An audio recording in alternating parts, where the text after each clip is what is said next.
안녕하세요. 예, 그, 저는 이제 고려대학교 안암병원에서 혈액내과에서 근무하고 있고요. 재생불량 빈혈이라는 이제 이 말부터 조금 한번 짚고 넘어갈게요. 옛날에는 재생불량성 빈혈이라고 그랬어요. 근데 이제 이 성이라는 말이 일본식 표현이라고 그래서 요즘에는 모든 혈액암 진단명에 성자를 빼는 추세입니다. 뭐 재생불량성 빈혈을 재생불량 빈혈, 다발성 골수종도 이제 다발 골수종 뭐 이런 식으로 어 근데 골수성 백혈병 같은 경우에 이제 쓰긴 하는데 이제 그렇게 조금 바뀌었다는 거. 그다음에 빈혈이라고 돼 있지만 빈혈 증상만 있는 건 아니죠. 예, 왜 그런지는 제가 조금 이따 설명을 드릴 거고요. 이 재생불량이라는 말에 이 병의 특징이 이제 그대로 다 녹아져 있는 진단명입니다. 그래서 이 골수 부전 질환이라는 큰 하나의 카테고리가 있는데요. 이제 영어로 이제 본 메로 페일리어다라는 이제 거죠.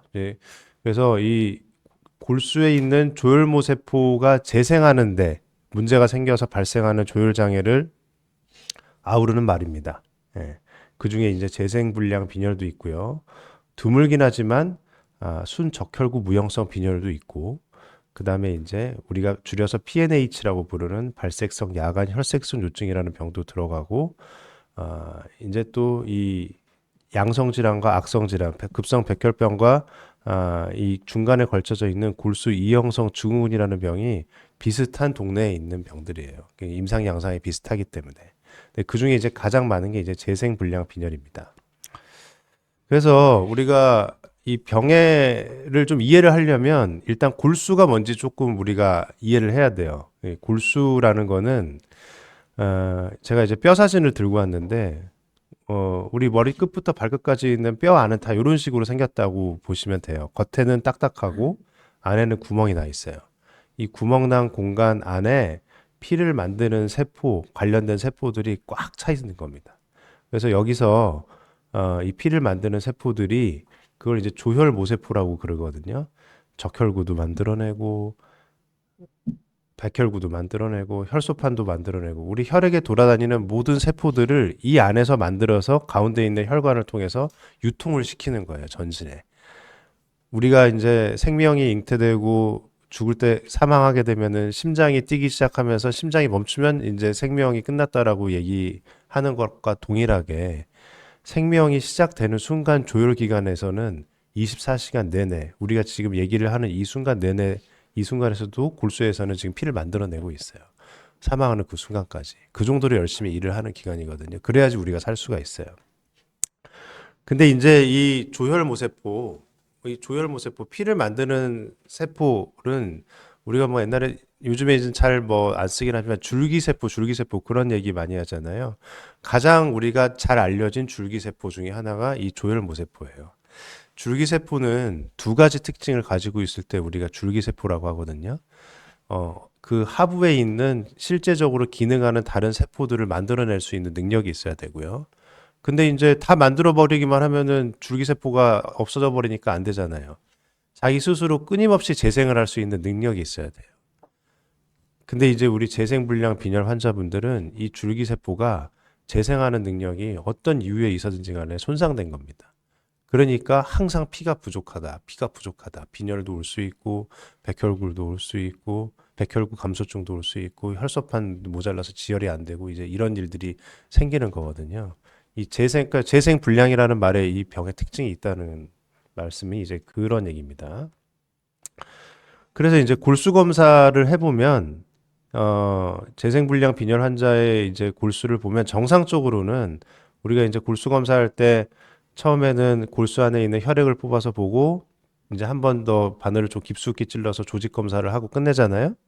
근데 정상적으로 보면은 이거는 이제 그 딱딱한 뼈 일부분이 이렇게 나와 있는 거고 여기 이제 여기가 비어 있는 공간입니다. 아까 얘기했던 세포들이 가득 차 있어요. 피를 만드는 세포들이 이렇게 그득그득 차 있죠.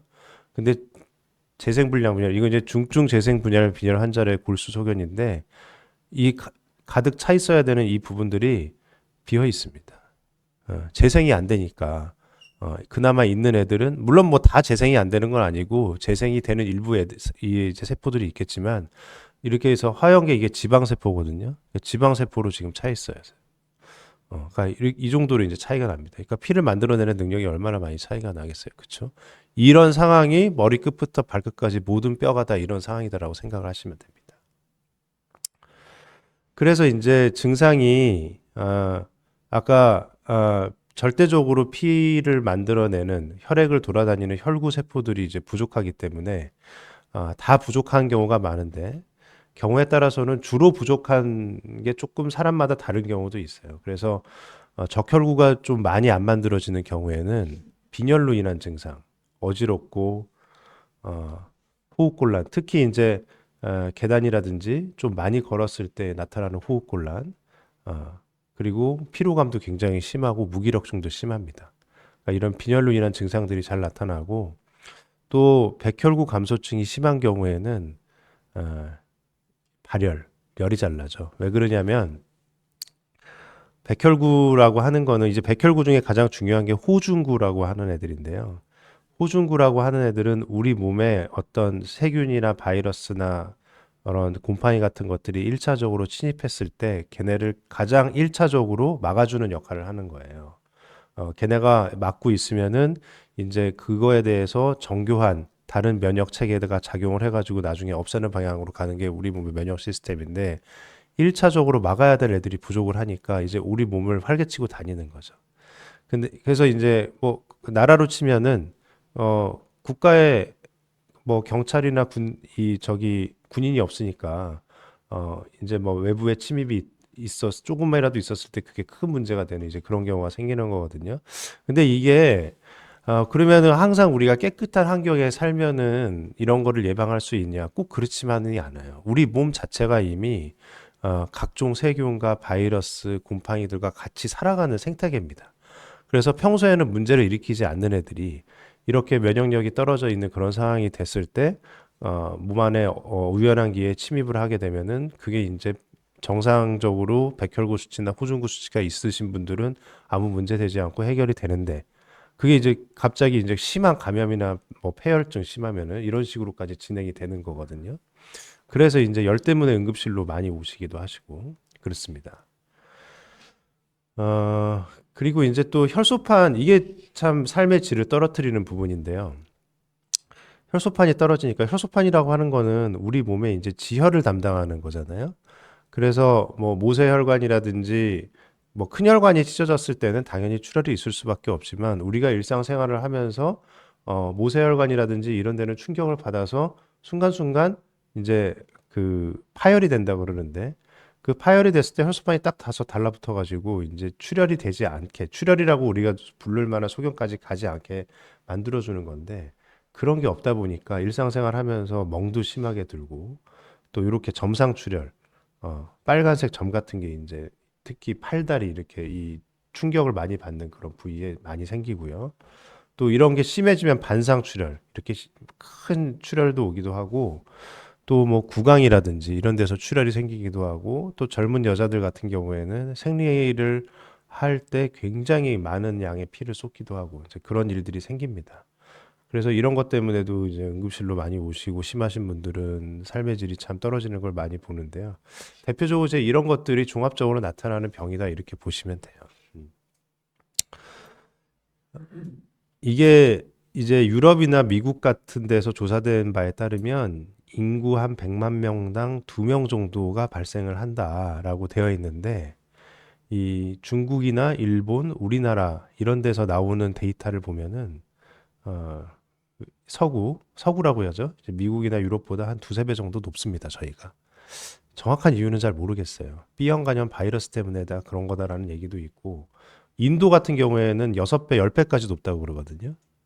어쨌든 이 체질적으로 그런 건지, 뭐 조혈모 세포가 체질적으로 건강하지 않은 좀 그런 리스크가 있는 건지는 잘 모르겠으나, 어찌됐든 간에 이 동아시아 쪽은 더 높다. 그리고 이제 특히 이제 우리나라 15세 이하에서는 100만 명당 5명까지 생긴다. 그러니까 젊은 친구들이 이제 느닷없이 이게 생겨가지고 오니까 문제가 되는 거죠. 예. 그래서 한 15에서 30세 한창 공부하고 일해야 되는 이 시기에 한번 이 피크가 찾아오고 또 이제 60세 넘어서 또 이제 한번 이렇게 피크가 오는 경우가 있습니다. 남자하고 여자 간의 차이는 없고요. 그러니까 요런 좀 이런 발생적인 특징이 있어요. 그러니까 누가 생기고 누가 안 생기고 어떤 사람들한테 더 잘생기고 안 생기고 이런 건 없어요, 사실은. 근데 이제 다들 처음에 이런 거에 대해서 제가 진단을 말씀을 드리면 왜 생겼는지를 되게 궁금해 하시거든요.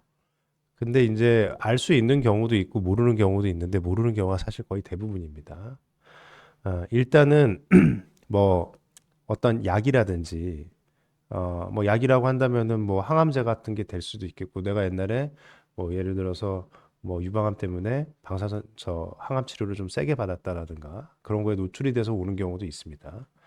또 방사선 어, 우리가 뭐 예를 들어서 핵폭탄 같은 거 터졌을 때 가장 먼저 손상을 받는 기관이 골수거든요.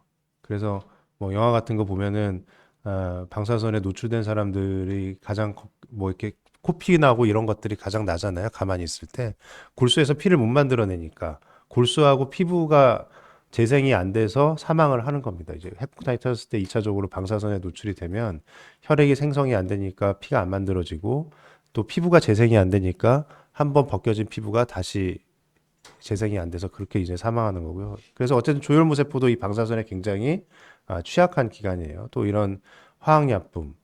뭐 요즘에는 거의 없긴 하지만 제가 처음에 이제 진료를 했었을 당시에는 이런 공단 같은 데서 일하는 젊은 남자분들, 젊은 여자분들이 생각보다 많이 재생불량 빈혈로 진단이 됐었어요. 근데 보시면은 이제 그런 좀 골수에 좋지 않을 것 같은 벤젠 계열이라든지 이런 쪽의 화학약품들 많이 다루는 사람들이 이제 그런 거에 좀 있었던 걸로 봐서 그런 걸로 인하지 않았을까라고 조심스럽게 추정은 해봅니다. 이런 이제 직접적으로 어떤 물리적 혹은 그런 화학적 반응에 의해서 조혈모세포가 손상이 돼서 조혈모세포 자체가 없어져서 생기는 경우도 있고요. 재생 능력, 그러니까 손상이라는 거는 이제 이 조혈모세포에 있는 DNA가 손상이 돼서 아까 제가 얘기했던 재생 능력이 소실되는 거거든요. 예. 이제 그렇게 해서 생기는 경우가 있고, 근데 사실은 이 자가 면역 반응에 의한 손상이 더 큽니다. 이 자가 면역 반응이라고 말씀을 드리면 잘 이해를 못 하시는 경우가 있는데, 일단 우리 몸에 있는 면역 체계는 면역 시스템이라는 거는 기본적으로 다른 세포나 다른 어떤 뭐 바이러스라든지 세균이라든지 자기가 아닌 다른 거에 대해서 기본적으로 공격하게 프로그램된 세포잖아요. 근데 이 얘네들이 그런 공격성이 내 자신한테도 영향을 미칠 수가 있어요.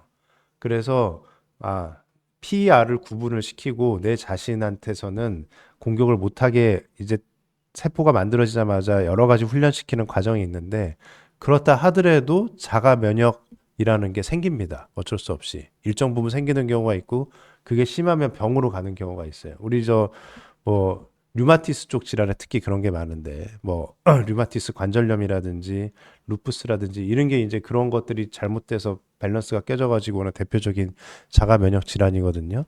근데 불량 빈혈도 여러 가지 연구를 해보니까 이런 자가 면역 반응 때문에 생기는 경우가 굉장히 많다라는 거를 알게 됐어요. 특히 이제 간염이 생겼다든지 우리나라 이제 여기는 B형 간염이나 C형 간염 바이러스가 호발하는 데잖아요. 간염이 한번 생기면은 그 염증 반응으로 인해서 조혈모세포가 손상이 되는 경우가 있고 또 임신했을 때 갑자기 생기는 경우가 있거든요. 임신을 하게 되면 우리 면역 시스템이 급속도로 이렇게 변화하는 시기가 와요. 아기가 면역 반응에 의해서 없어지면 안 되기 때문에 어떤 면역 반응은 억제되고 어떤 면역 반응은 항진되는 그런 시기가 오는데 그런 과정에서 스텝이 좀 꼬여가지고 조혈모세포에 대한 그런 면역 반응이 생기는 경우가 있어요. 그래서 이런 같은 경우에는 이제 이런 임신 때문에 생기는 경우 또 호상구 증가증이라고 하는 좀 특이한 병이 있는데 이것도 일종의 뭐 면역 반응의 일종인데 이런 면역 반응에 이제 밸런스가 깨지는 경우인데 이런 게 있을 경우에 이제 이런 조혈모세포 손상이 오면서 재생분양 빈혈이 오는 경우가 있습니다. 근데 이런 거는 사실은 이런 원인을 제거를 해주면은 임신 같은 경우에는 뭐 애를 빨리 분반을 한다든지 간염을 치료한다든지 호상구 증가증 같은 경우에 호상구 증가증 자체를 치료해 준다든지 이러면은 이제 조혈모세포의 손상 정도가 덜하기 때문에 회복이 되는데 그런 우리가 이렇게 규명할 수 없는 그 선행 요인이 없는 경우에도 생기는 경우가 있어요. 그걸 이제 우리가 특발성이다. 특발성이라는 말은 잘 모르겠다. 이제 이런 말이거든요. 어쨌든 이유는 모르지만은 조혈모세포에 의한 자가 면역성이 생겨서 그걸로 인해서 조혈모세포가 손상을 받고 재생이 안 돼서 이제 혈액이 잘 안 만들어지는 그런 과정까지 가는 겁니다. 그 이제 재생불량 빈혈이 진단됐다고 그래서 다 삶의 질이나 생명의 위협을 받는 건 아니에요. 그 정도에 따라서 우리가 구분을 하는데 어, 중증 재생불량 빈혈이라는 걸 좀 알고 계셔야 되거든요. 이게 재생불량 빈혈 여기 이제 환우분들이 많이 계시니까 자기가 중증인지 아닌지는 알고 계셔야 돼요.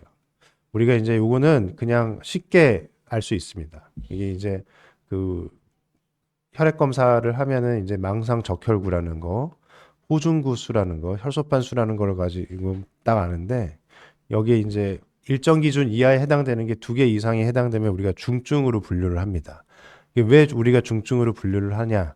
옛날에 이제 이 재생분양 빈혈 환자들의 데이터를 가지고 다 조사를 해보니까 이런 환자들 같은 경우, 이런 환우분들 같은 경우에는 치료하지 않았을 때 1년 생존율이 20% 미만이다. 다 돌아가신다라는 걸 알았기 때문에 이런 분들 같은 경우에는 특히 유념해서 치료를 해야 된다. 이 병의 코스 자체를 바꿀 수 있는 치료를 해야 된다라는 이제 그런 것들을 알아서 우리가 이제 이렇게 분류를 하는 겁니다. 그래서 생각보다 자기가 중증인지 아닌지 잘 모르시더라고요. 말씀을 드려도 그냥 뭐 하는 경우도 있고 그런데 이제 그 자기가 이 재생분양 빈혈이 있으신 분들은 내가 중증입니까 아닙니까 잘 모르겠으면 한번 여쭤보세요. 그럼 바로 말씀드릴 겁니다. 그래서 치료는 어떻게 하느냐? 아, 두 가지의 치료 방법이 있어요. 보존적 치료라고 하는 거는 부족한 거를 채워주고 문제 급작스럽게 발생한 문제를 바로 해결을 해서 일단은 일상생활을 가능하게 만들어드리는 치료. 그래서 대표적인 게 이제 수혈이죠.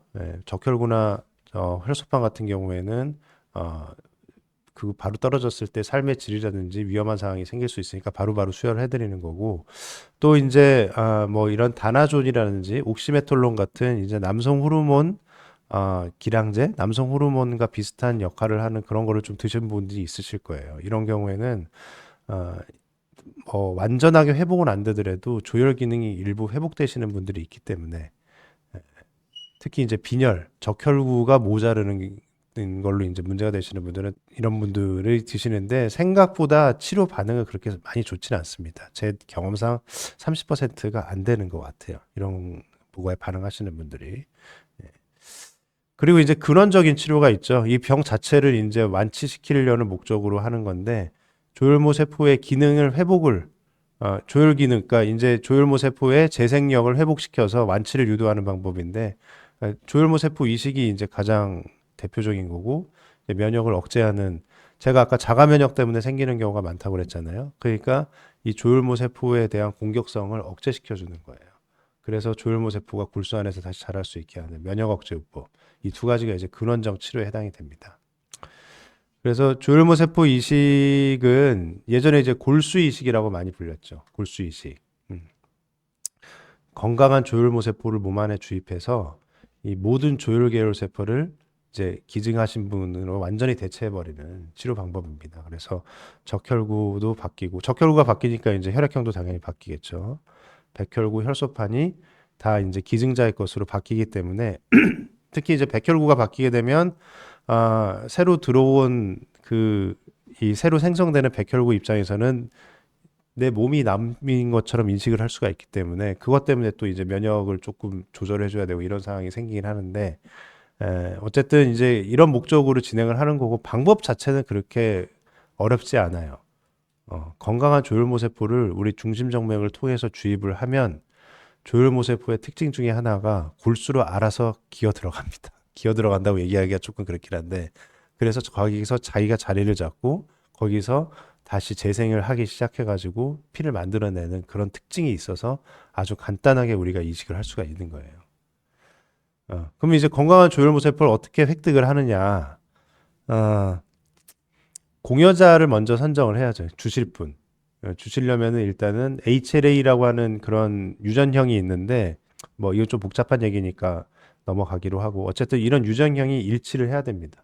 그래서 가장 1순위는 형제 중에 맞는 사람이 있으면 하는 거고 또 이제 타인 뭐 예를 들면 그냥 내가 혹시 내 조혈모 세포가 필요한 사람이 있으면 내가 기증하겠다 이렇게 의사를 밝혀놓으신 분들이 상당히 많이 있거든요.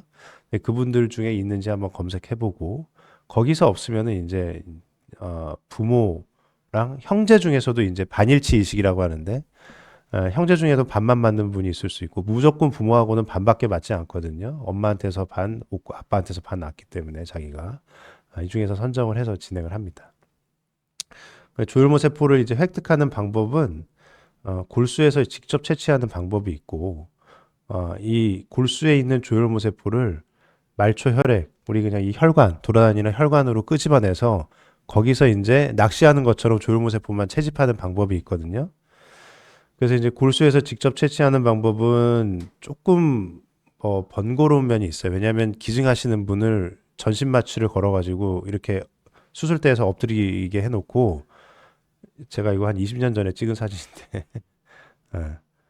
그, 그 담당 교수랑 이분들이 이제 골수에 직접 바늘을 넣어서 여기 보면 주사기 이렇게 쌓여져 있잖아요. 여기 바늘 있고, 골수에서 한 10cc 정도 뽑아가지고, 토탈 한 2000에서 3000cc 사이의 혈액을 거기서 직접 뽑습니다. 예, 그래서 그거를 뽑아가지고 이제 그 안에 조혈모세포만 있는 게 아니라 적혈구도 있고 백혈구도 있고 다른 기타 세포가 있어서 한번 정제를 해서 조혈모세포만 따로 이렇게 추출을 해요. 뭐, 이 기증하시는 분이 너무 뭐 좀 부담이 되는 거 아니냐 이렇게 좀 걱정하실 수 있지만, 음, 제 경험도 그렇고, 어, 뭐 나와 있는 문헌들도 그렇고, 이런 하루 정도는 조금 엉덩이가 뻐근할 수 있어요. 근데 특별히 문제되는 경우는 잘 보지 못했습니다. 보통 그 다음날 다 태어납니다. 예, 기증하신 분은. 그리고 이제 또 이제 그런 방법들이 이제 전신 마취를 하는 것 자체가 부담을 느끼시는 분도 있고 또 전신 마취를 굳이 안 하고 할 수 있는 방법이 있지 않을까라고 해서 이제 개발된 게 말초 혈액을 통한 채취 방법이죠. 자, 어떤 약이라든지 뭐 이런 어떤 조작을 통해서 우리 골수에 있는 조혈모 세포를 자극을 막 시켜요. 어느 정도 자극이 되면 얘네들이 말초 혈액으로 그냥 일반적인 혈관으로 튀어나오기 시작하거든요.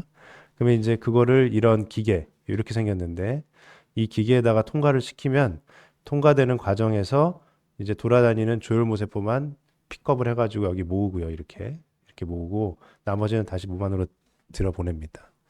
이렇게 해가지고 이제 조혈모세포를 말초 혈액으로 가동화시켜서 우리가 채집을 한다라는 개념으로 있고요. 예. 그래서 요즘에는 이제 골수에서 직접 하는 경우보다는 이렇게 하는 경우가 점점 더 많아지고 있어요. 예. 이식은 뭐 골수에서 채취를 했든 그 저 말초혈액에서 채취를 했든 어쨌든 이렇게 조혈모세포 제제가 준비가 되면 히크마 카테터라고 하는 중심점맥에 이제 꽂아놓은 그런 카테터를 통해서 그냥 쭉 들어가면은 끝입니다. 사실은 뭐 이식 자체는 그렇게 수혈받는 거랑 크게 다르지 않아요. 이식의 성적은 일률적으로 얘기하기는 좀 어려운데요.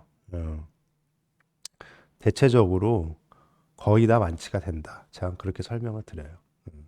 제 뭐 경험도 그렇고 문제가 되는 경우는 거의 없습니다. 하지만 그렇지 않은 경우도 생길 수 있죠, 충분히. 예.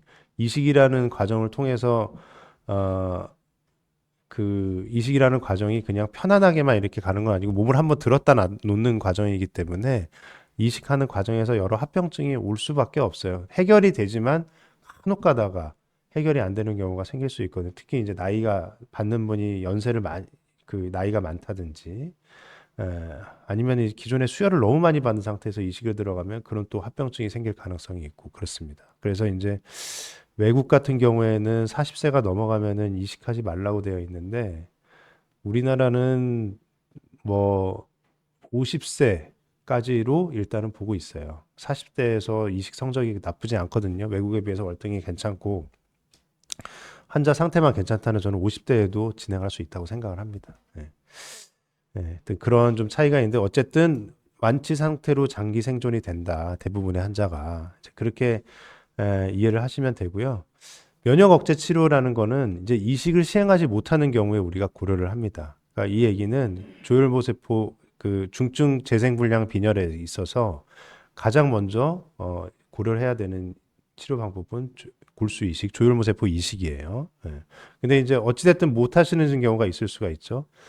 나이가 많은 경우, 이제 50세에서 50세를 보통 기준으로 많이 삼긴 하는데, 나이가 많은 경우에는 이식이 합병증이 발생할 가능성이 크기 때문에, 그리고 또 젊다고 하더라도 공여자가 없는 경우가 있을 수가 있습니다. 뭐 부모님이 여의치 않은 경우도 있고 안 계신 경우도 있고 그런 경우에 못 하는 거죠. 또 젊어도 간이라든지 심장이라든지 콩팥 같은 게 안 좋으신 분들이 있거든요. 그런 분들 같은 경우에는 이식의 어떤 그런 부담을 견뎌내기 좀 힘드실 수가 있기 때문에 면역 억제 치료를 하는 경우가 있고 또 이식에 대해서 설명을 이렇게 하다 보면은 그 합병증에 대한 두려움을 그런 거에 대한 이제 공포가 되게 크신 분들이 있어요. 근데 그런 분들한테서는 억지로 하라고 말씀드리지 않습니다. 아까도 얘기했지만 8, 90%가 완치가 된다고 얘기했는데 그러면 10에서 20%는 완치가 그러니까 회복이 안 되거나 이식하는 과정에서 사망하시는 분들이거든요. 이식의 과정 혹은 이식 이후의 합병증으로. 이제 뭐 많지는 않지만 어쨌든 그런 게 전혀 안 생긴다라고 확답할 수는 없기 때문에 다 설명을 드려요. 그런 것들에 대해서. 근데 그런 거에 대한 두려움이 너무 크다고 판단을 하시면은 못 하는 거죠. 그런 경우에 이제 면역 억제 치료 진행합니다. 그래서 이제 일단은 이 면역 억제 치료는 입원해서 이 안티사이모사이트 글로불린이라는 약을 투여를 하고 이게 이제 흉선에 있는 세포에 대한 뭐 그런 이제 항체인데요. 어쨌든 뭐 이런 게 있습니다. 이런 거를 투여를 하고 그다음에 사이클로스포린이라고 하는 면역 억제제를 최소 6개월 이상 이제 복용을 합니다. 근데 이제 사이클로스포린도 이제 그 부작용이 뭐 상당한 약이기 때문에 부작용이 없는 경우에 잘 드실 수 있는 경우에 이제 6개월 이상 투여를 하는 거고 이렇게 해서 치료를 하면 전반적으로 봤을 때는 한 3분의 2 이상에서 일단은 초기에 뭐 수혈을 안 해도 될 정도의 반응까지는 우리가 획득을 할 수가 있어요. 근데 그럼에도 불구하고 처음에 한 3분의 1의 환자들은 반응하지 않고 또 초기에 좋은 반응을 얻었다 하더라도 또 한 3분의 1에 해당되는 분들은 그 반응이 중간에 소실되거든요. 그래서 이제 그때 이제 2차 약제로 쓰는 게 현재 국내에서 있습니다. 스롬보포이어틴 이게 제가 이거 한글로 뭐라고 써야 될지 잘 몰라서 그냥 가져왔는데요. 이 우리 이제 면역성 혈소판 증가증이라고 하는 병이 있어요. 거기서 이제 혈소판 생성을 좀 자극을 해서 이렇게 혈소판 생성을 도와주는 약들이 있는데 얘네들을 용량을 높여서 좀 고용량으로 쓰게 되면 혈소판 생성만 증가되는 게 아니라 조혈모 세포 자체가 확장하고 증가된다는 거 이제 그걸 알았어요. 그래서 이 그때 쓰는 약들을 좀 용량을 높여서 2차 약제를 쓰고 최근에는 면역 억제 요법하고 같이 병합해서 투여를 하면 면역 억제 요법의 효과가 많이 올라간다고 하는 그런 이제 연구 결과들이 많이 나와서 면역 억제 요법과 같이 투여를 하라고 되어 있는데 국내에서는 이게 아직 그 급여가 되지 않습니다. 비급여로 사용을 해야 돼서 그 약가에 대한 부담이 좀 상당하시거든요. 그래서 아직까지는 그렇게 모든 환자들한테 범용적으로 사용되고 있지는 않습니다. 근데 이제 또 중증이 아닌 경우는 그러면은 괜찮은 거냐라고 사실은 중증보다는 비중증 재생분양 빈혈 환자분들이 많거든요. 그분들 같은 경우에는 전반적으로 괜찮다고 보는데요. 이게 우리나라에서 연구된 바는 아직 없는데 외국에서 연구된 바에 따르면 한 10에서 20%의 환자는 시간이 지남에 따라서 중증으로 진행하는 경우가 있다더라. 이렇게 알려져 있어요. 그래서 비중증 재생분할 빈혈이라고 하더라도 수혈 요구량도 필요 없고 특별한 문제가 없다고 하더라도 정기적으로 추적 관찰은 하시는 걸 추천을 드리고요. 또 이런 중증 재생분할 빈혈로 진행할 것 같은 위험이 느껴지는 분들이 있거든요. 그런 분들은 조금 조기에 치료하는 거를 저는 개인적으로 권장을 드려요. 그래서 근원적 치료 유무는 이제 담당 교수님과 상의해서 결정하시면 될 것 같아요. 네. 네, 제가 뭐 제 나름대로는 좀 알기 쉽게 설명을 드리려고 뭐 이런저런 말씀을 많이 드렸는데 어떻게 많은 도움이 되셨을지 모르겠습니다.